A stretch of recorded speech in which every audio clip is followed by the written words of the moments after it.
Hey guys, welcome to the next session of my iOS Swift beginner course. So in this session, what we are going to do is learning about functions. So before learning about functions, there are few important topics that we should learn. First one is optionals. So the main advantage of Swift is this one, especially because if you have a prior experience with coding in other technologies, be it whatever technologies, I hope you have heard of null pointer exception, right? Like the null pointer exception is thrown when you try to access a null value, right? So when it doesn't have anything, and if you try to access the value inside that variable or a constant, whatever, the compiler used to throw null pointer exception, right? So that we can avoid in Swift very easily because of the use of optionals. So as the name denotes, you can declare a variable as an optional one.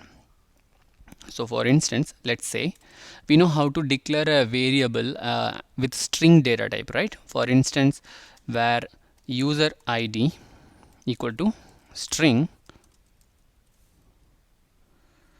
1 2 3 4 5 6. So assume that this is the user id. So we used to declare a variable like this, right? Okay, assume that you are developing an application and the user hasn't signed in within your application yet. It just the user is just a guest. So in that case, that specific user who is using your application might not have the user id, right? So in that case, you cannot assume that user id has a value. So what you have to do is you have to declare the data type of this user id as an optional string. And how to mark it as an optional is just adding a question mark here. So when you type annotate a variable or property or whatever as with with its data type and including this question mark, then you are denoting that variable as an optional one, right? Actually in this case it's not needed one, but since this is how we used to declare an optional one. So let's see what I'm getting if I try to print this one.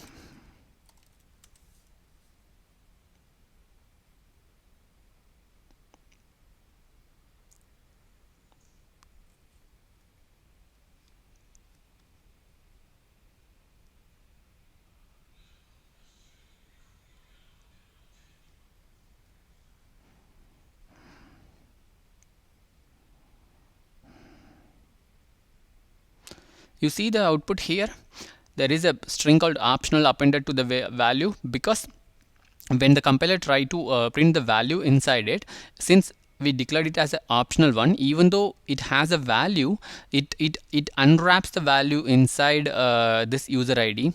So just because it's an optional one, it prints the optional and then prints the value inside it. Okay, next, optional binding. So in some cases you may want to do some operation only if the optional property has a value, right? So in that case, what you have to do, we can use the if statement. When I say only if it has a value, which means we are going to use if statement, right? So if let user id equal to user id, okay, or you can have whatever property you want to have, or even valid user id, something like that. So yeah, in this case what will happen is the compiler will check this one first, this variable first, whether it will check whether it's a nil or not. In case if it is a nil, it will not go inside this if statement. In case if it has a value, then it will force unwrap, like it will take the value out of this one and then will assign it to this way, like constant, and you can access it here, valid user id, and let's print what we got. You see, this one is optional, whereas this one is non-optional, because here the compiler taken that value out of this property and then assigned it to this one. Okay, this is called optional binding. Okay, so the next topic is forced unwrapping of optionals, which means we are telling the compiler that I know this property has a value, you just use it, don't check for the optional feature at all. So in that case, what you can do is let user or valid user id equal to user id. This is optional, right? So I said we want to force unwrap the value out of this user id variable. So to do that, to force unwrap it, what we have to do is you just have to add a exclamation symbol. So when you add a exclamation symbol to a optional variable or property, whatever, the compiler what will do is it will force to get the value out of that optional property and then assign it to wherever you want. Okay, and let's print it.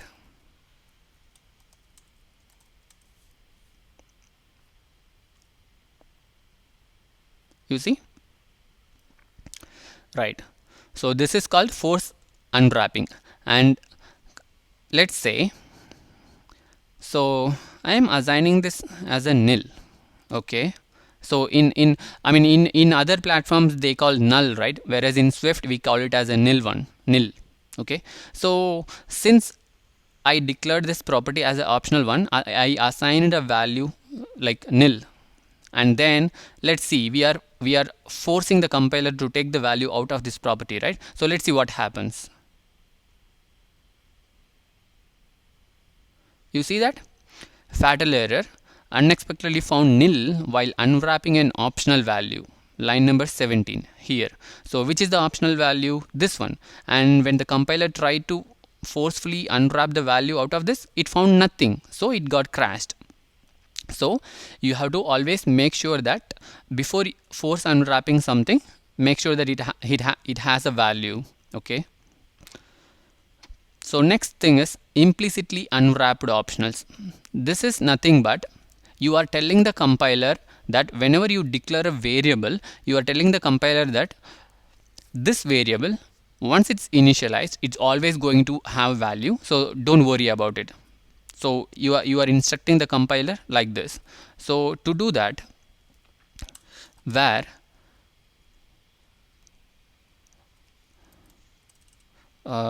name string, so implicitly unwrapped, so again we are unwrapping, right? So just add the exclamation and then that's it. That's it. So we call the data type of this name is implicitly unwrapped string. Okay, that's it. So let's print the name,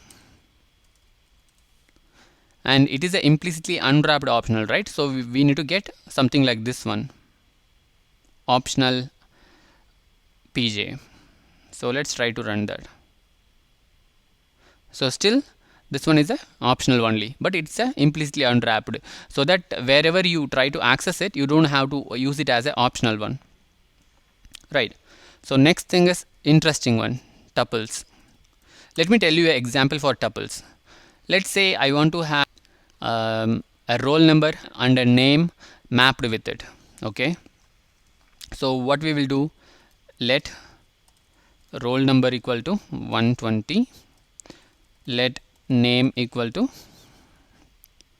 pj. So this is how we used to do it, right? But sorry, name 1. So how about, like, I want to map this one, I want to have all this information within a single variable. How to do that? Either you will go and create a dictionary and you used to map it as a key value pair, but you can go for dictionary only when you are going to store multiple values. Just to store a single key value pair or multiple values in a single variable, dictionary doesn't make sense, right? So that's where tuple comes in. What you can do is, let, you can put bracket like this and then roll number comma name 1 equal to again 120 comma pj. That's it. You see, this is the very special case here. Let's remove this one. In tuples, in tuples you can literally store any data type and it has no restriction, because here we are passing a integer, here we are passing a string, and any number of like values you can have within a tuple, like, and then is good student, and then you can pass it as a true. So this is the main advantage of tuples, like it's just a compound of variables, that's it, no data type, no restriction.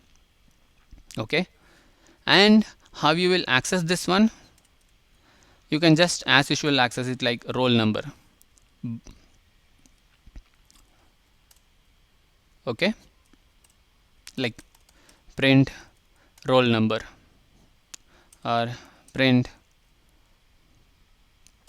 name one or print is good student.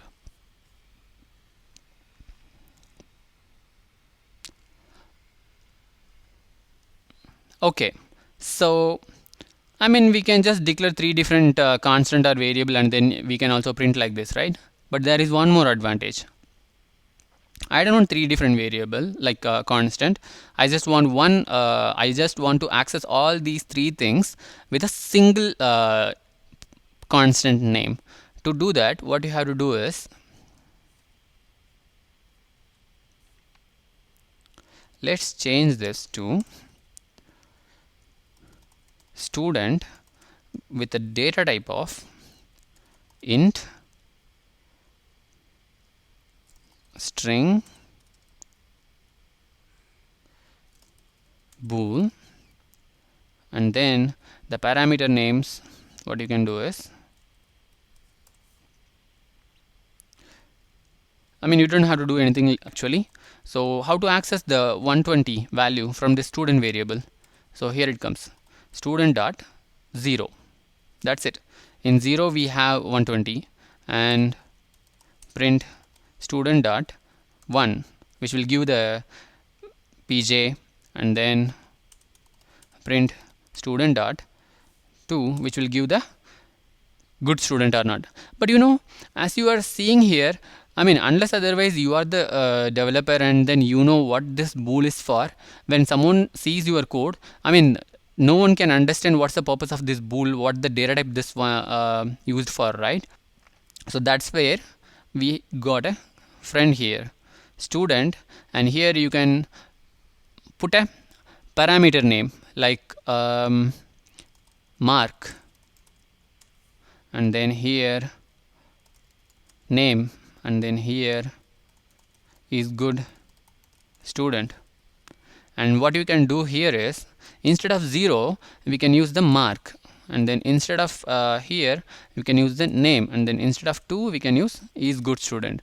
Now forget about this line. When someone looks at your code, I mean they will understand that okay, you are accessing the mark value from the student. Can easily understand, right? So we call these thing as a parameter names. Okay, great. So that's the power of tuples, right? So next jump into the, I mean these are all the few things I wanted you to know before learning about the functions. Okay, so we saw optionals, which means it may have a value. Okay, I mean that's the single line definition for that. Optional property may have a value. It is not assured that that property will always have a value. And optional binding is like you are optionally trying to get a value from an optional property without killing the compiler. Okay, and then force the unwrapping is nothing but we are just forcing the compiler just to take the value without those checking whether it has a value or not. I mean just take it, right? And implicitly unwrapped optionals is nothing but you are just telling the compiler that once I initialize this property, you can assume that this property is going to have value always. So just, I mean in that case put the exclamation so that the compiler won't ask you to optionally get the value from that variable. And then the tuples, it's nothing but a compound of variables, and it has no data types restriction. You can literally store whatever you want. Right, so next jump into the functions. So first what we are going to see is function without parameter and no return value at all. So let's say for this we are going to write a function which just prints hello world.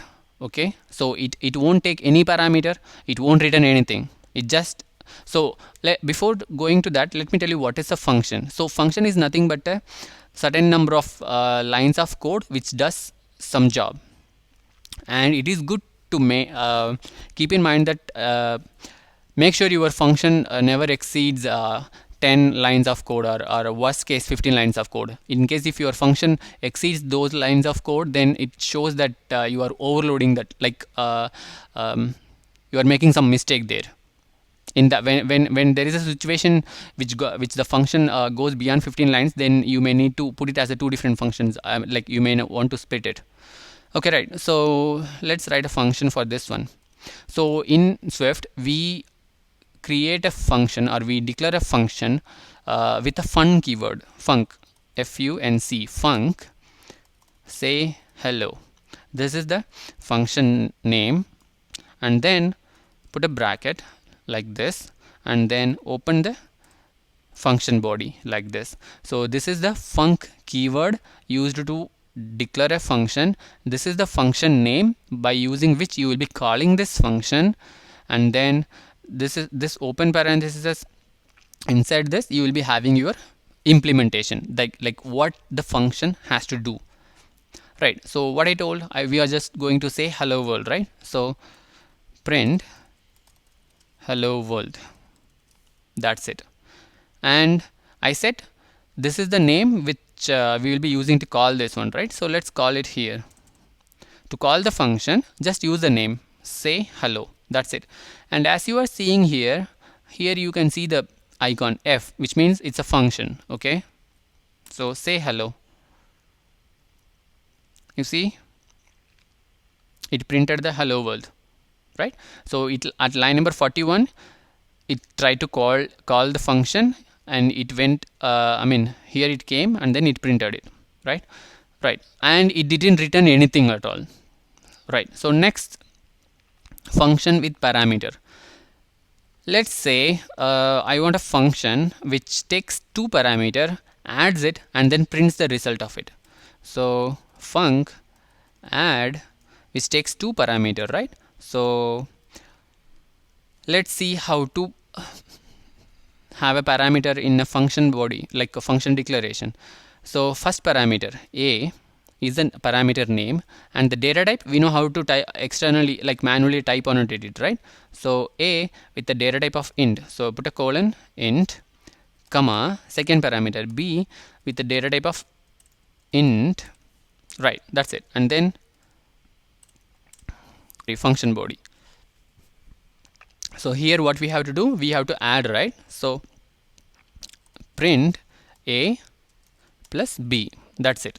So this add function takes two parameters a and b, and then it prints it, that's it. It won't return, it doesn't return anything. So this a and b are the parameter names, and then this one is its data type. So let's call this function add 5, hit a tab, and then b6 and execute it. 11. So this might look new to you, because in few of the other programming languages, in case if you are having a previous experience, how it is to be is add 5, 6. This is how we used to call in different like other programming languages, right? Whereas in Swift, assume that you have like this function written somewhere else, and then you are calling here. So you will be just passing 5 and 6, right? So the consumer who consumes this function might not know what is the first parameter, what is the second parameter. So for that only, Swift provides a easiest way to understand the context of what parameter is that one. So what Swift does is it takes the parameter name as a default as an argument label. This a is here na, this one we call it as an argument label, so the label of this 5, so that whoever sees this code, okay, this one, this first parameter is a and then the second parameter is a b. Okay, right. So we know how to create a function which takes parameters and then just does some job. Next, function with multiple parameter. So this is the one, like we have a 2 parameter here, and then if you want to have again 3 4, what we can do is func add a int b int c int, and then just print a plus b plus c. That's it. Next, function with return value. Let's say func multiply a int b int, and then I want to multiply these two constants, right? This a and b. So let result equal to a star b, and then return result. So here we will get error because we haven't mentioned unexpected non-void return value in a void function, which means this function doesn't return anything, but we want this function to return something, right? So to do that, just add an arrow like this and then mention the return type. That's it. So since we are multiplying a and b, both are integer, I am just mentioning the return type as a int one. So let's call the multiply function here. Multiply 5 and then 6, right? So it multiplies and returns the value, but we need to use that result, right? So to do that, we need to store it somewhere when it returns the result. So let result equal to, that's it, and print the result.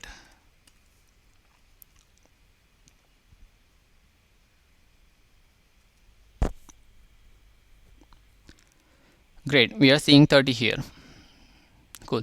So next, function with multiple return values. This one is may look weird to you because function won't return multiple values, right? Function usually return only one value, but Swift has that advantage. Function, I mean, you can return multiple values from a function. How? That's where we learn tuples. This one, this is a single, according to the compiler, this one is a single variable or constant, but it has multiple values in it. So to achieve the same, let's say func generate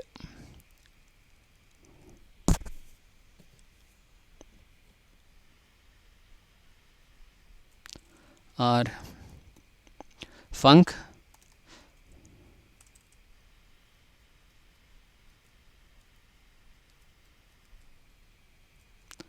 is good boy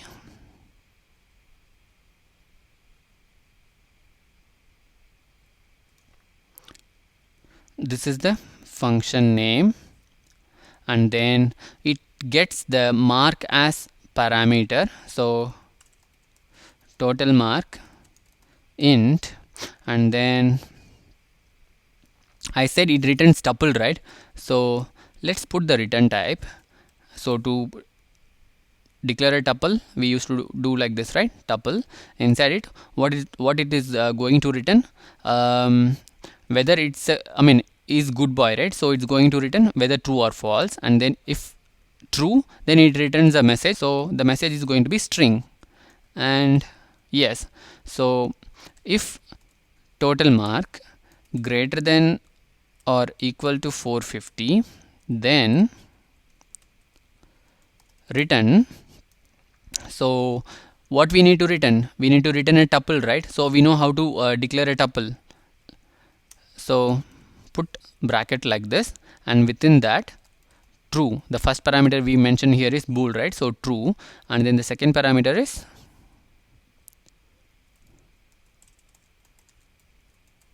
very good boy, and then else return false, may need improvement.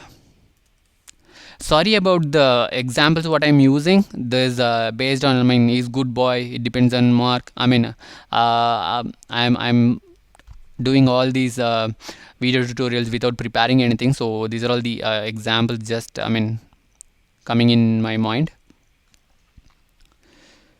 Right, so as you can see here, we are returning multiple values from a function, and let's see how to consume it.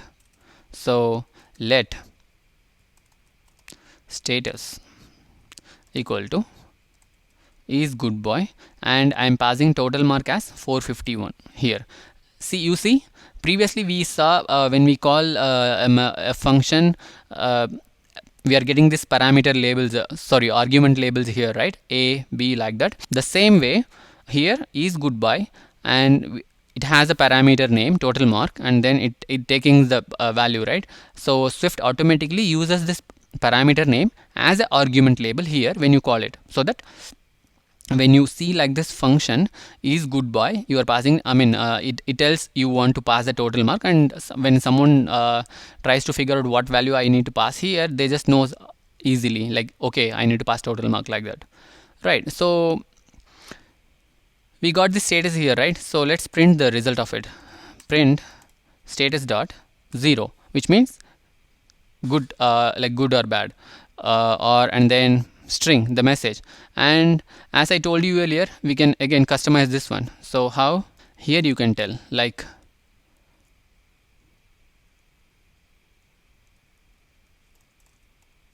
is good boy, and then here message, and then with that what we can do, status dot is good boy, and then print status dot message. Neat, right? See, don't confuse too much or don't overthink. Like, we just passed, we just returned a tuple here, and it was hard to get the values from zeros and ones with that tuple indexes. For that, we just put up a parameter name here. That's it. We didn't do, or we are not doing anything I mean, fancy or new here, right? So next one is function with optional return value. For instance, let's say we have a user database, and then we are passing a user ID, and then when the user ID doesn't match with any of our values in the database, we may pass nil, right? For instance, func get user ID for username, and then I am so when I say for username, it needs a username, right? So username string, and then it is not assured that this username will always have an ID associated with it, right? So what you have to do, we have to return a type here. What it will return? Again a string, but we are not sure. So when I say we are not sure, it's going to be optional one. So put the question mark here, and then that's it. We have our method implementation. We just have to do the method implementation here. So here what I'm going to do is switch username. If it is PJ, return 1 2 3 4 5.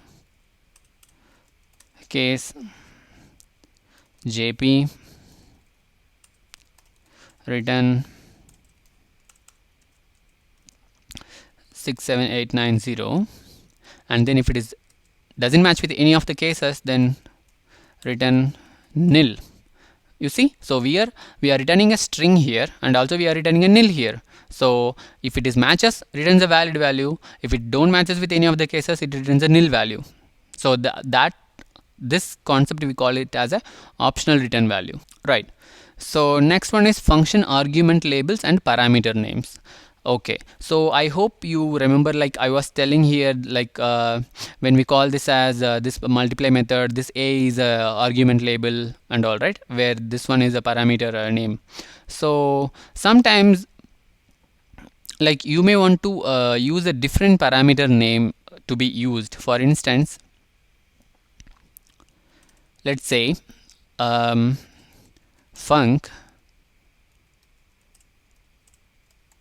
divide first value a int by b int, and then return int. So this is almost like a statement, right? So divide first value a by b. So here we call this first value as an argument label, a as a parameter name, by as an argument label, this like label of this parameter name, right? Okay, so by parameter name b. So here like you can have whatever you want here, as long as the when you read the function declaration it makes sense, that is totally fine. So return a divided by b, that's it. So let's see the use of this one. So let result equal to divide, you see, instead of this a, because when we are doing Swift was taking this total mark, right, as a argument label here, but see what happens. Instead of taking the parameter name, it taken the argument label. So what it does is, if you pass the argument label, it uses it. If you don't pass it, it uses the parameter name as the default one. So divide first value 5 by 2. So when someone reads it, it makes totally sense, right? So divide first value 5 by 2. Yeah, and we are getting this error just because we already have a result value there, like variable there. So just use a different one. So let's print the result one. That's it. 2. Okay. So this one we call it as an argument label. This one we call it as a parameter name. Right. So next, omitting argument labels. Sometimes let's say we are writing a function func subtract a int b int, and then return int, and then return a minus b, right? So when you try to call this one, result 2 equal to subtract, I don't want this a and b here. You may I mean, you may have a case like this, right? Someone you may don't want to have these argument labels. So what we can do is, I mean, ultimately what you want to have is something like this: subtract 5 comma 7. Okay, you may want to have like this. So how to achieve this one? So to do that, what you have to do is, before the parameter name, just put an underscore, which tells the compiler or Swift compiler that I don't want any argument label for this like parameter, and the same applies here. So here what you can do, subtract 5 2. Okay, so this is how we omit the argument labels. Next one, default parameter values. So let's say I want to write a function which multiplies the given two value, and in case if the second value is not given, it just multiplies it by 1. Okay, so let's say func multiply a, which is int, b, which is int, and just print it a star b, right? So to call this one, or assume that, add a c and then star c. Okay, so call this multiply method. 5, 6, 7, and let's see what's the output we are getting here. 210, right? So in some cases I may don't want to pass the value of this c parameter alone, but as of now if you don't pass value for this one, you will get compiler error, right? So I may not want to pass the value in some cases. So in that case what we can do is, that's why the default parameter comes. So default parameter means if the caller don't pass any value to that parameter, then just use this one. Like that we may need to instruct the compiler. So to do that, just put a equal here and then assign 1 here, or whatever value you want.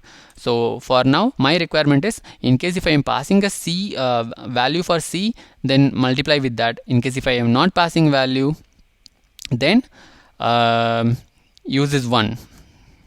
So I mean we already have a multiply method here, so just for safety use a multiply with default parameter. So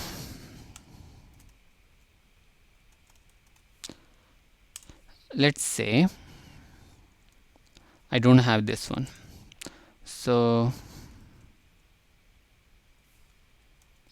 let's say I don't have this one, and try calling this function. So it is asking you to enter all these 3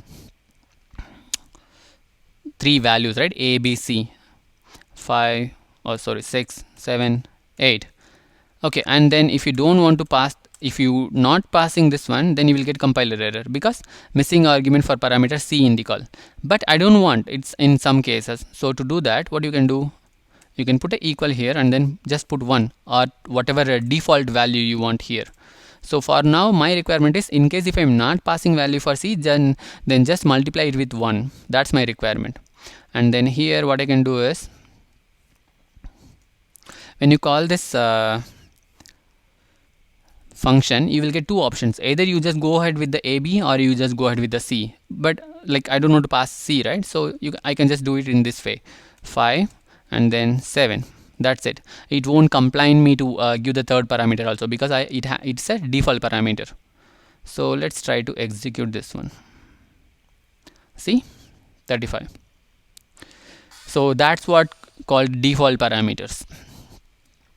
So please don't forget to hit the subscribe button down this video so that you can stay up to date with my future videos. And if you like this video, kindly hit the like button.